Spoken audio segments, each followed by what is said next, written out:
Esta é a maternidade de um hospital português.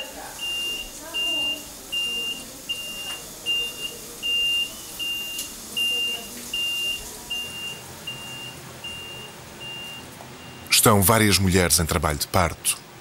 São permanentemente vigiadas.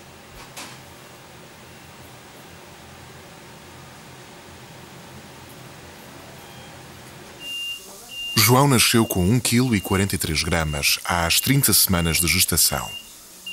Está na unidade de cuidados intensivos há um mês.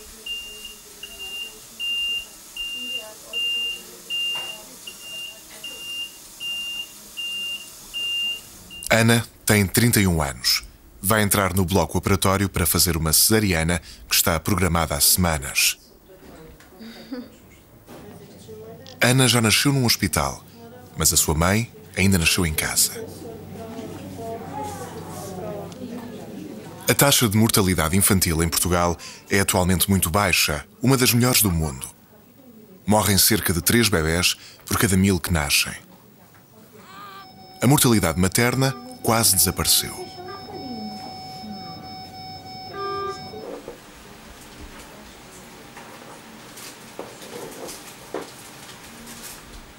Mas não foi sempre assim.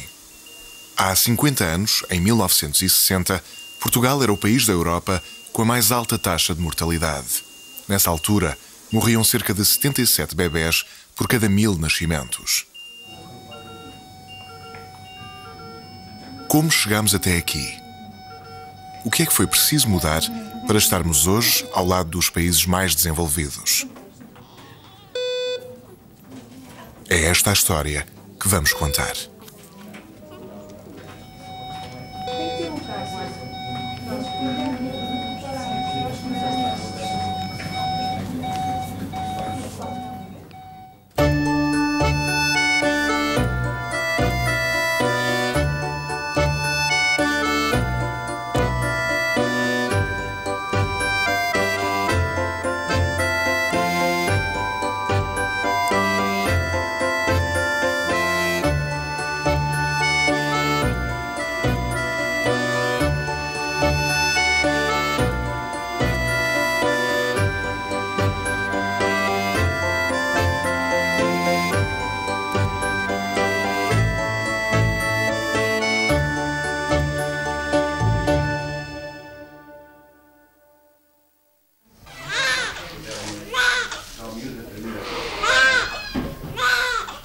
Nos anos 60, poucas eram as mulheres grávidas que iam ao hospital ter os seus filhos. Em 1961, por exemplo, não chegava a 20% o número de partos realizados em ambiente hospitalar.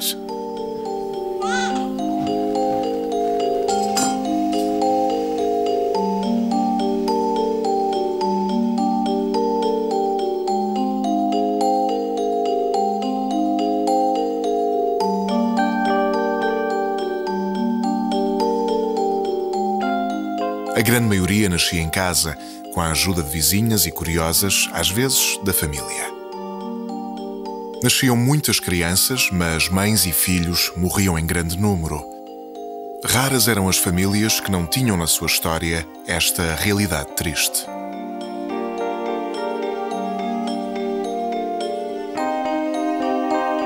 Quantos filhos tem aqui? Tenho 12. 12. Morreu um. Sabe o nome deles todos? Sim. Então vai lá, diga lá. A mais velha é Maria Elisete, a outra é a Ana Maria, e aquela está na esteira, aquela é a Guilhermina Maria. Esta é a Otília. Esta é a Helena. Aquela é a Rosália. Aquela é a Rosália. Esta é a Maria da Assunção e esta é a Natália. Os rapazes. Este é o Mário José, este é Cipriano, este é José Augusto e aquele é José António.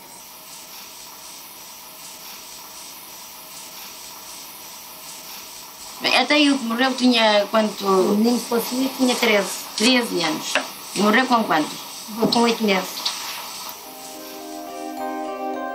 Nessa altura, Portugal era muito diferente do que é hoje. O país era pobre e rural. Uma grande parte da população, cerca de 33%, não sabia ler nem escrever.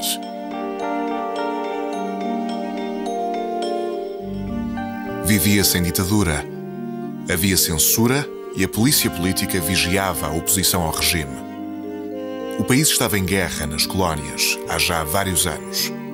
Guerra e pobreza estavam na origem de uma forte imigração. A percentagem de famílias pobres era muito grande.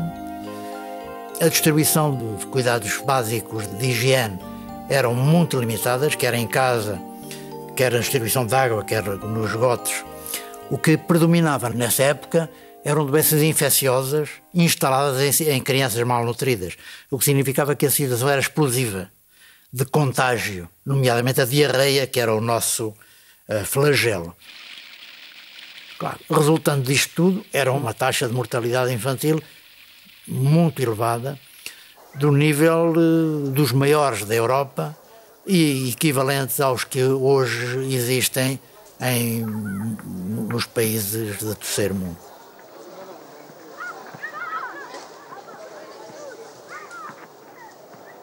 Verificámos também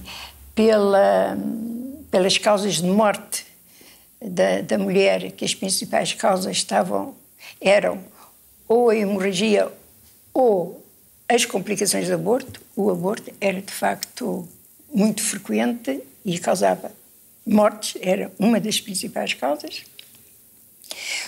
Que havia partos em jovens, muito jovens, com menos de 15 anos, e em mulheres muito idosas também. Muito idosas, muito passe relativamente a ter o parto. 42, 43, 45, era assim essa média. As elevadas taxas de mortalidade materna e infantil estavam ligadas às más condições de vida, à ignorância e à falta de planeamento familiar. Os cuidados de saúde não chegavam a toda a população, mas são feitos alguns esforços de melhoria. O Plano Nacional de Vacinação começa timidamente em 1965. Mas é difícil chegar a todos e vencer os medos de uma população rural e com pouca instrução, que vivia muito isolada.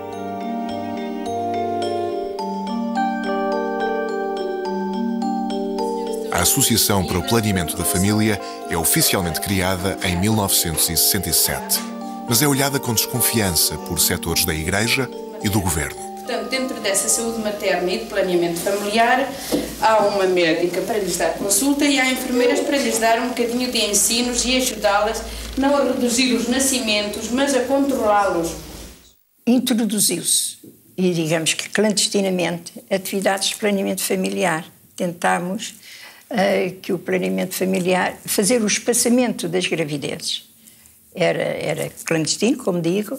As enfermeiras colaboravam de uma maneira espantosa. Eu lembro-me de haver enfermeiras que diziam: eu sou muito católica, o meu irmão também é católico, mas eu vou fazer planeamento familiar porque estas mulheres... Porque apareciam mulheres ainda com maridos alcoólicos, com sífilis, que não se tratavam, 10º filho. Era, de facto, muito mau. Era um ambiente muito pesado.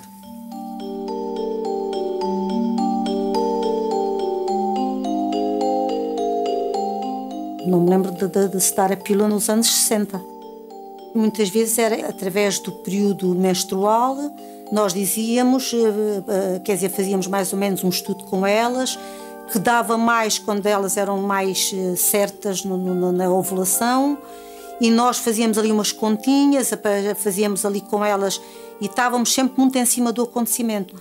E elas aceitavam tanto a parte boa como aceitavam a parte mais difícil para nós de estar a dizer o que elas não deviam fazer, e com elas nós ajudávamos muitas vezes na contagem da parte das menstruações e da ovulação, para ver se não tinham relações sexuais nessas alturas, até depois se começar a dar muito repeticiamente uns medicamentozinhos para elas não engravidarem. Esta situação que se vivia nessa altura, em 69, quando eu fundei a primeira consulta, era dramática, e aqui o Porto, por exemplo, Santo António, onde eu trabalhava,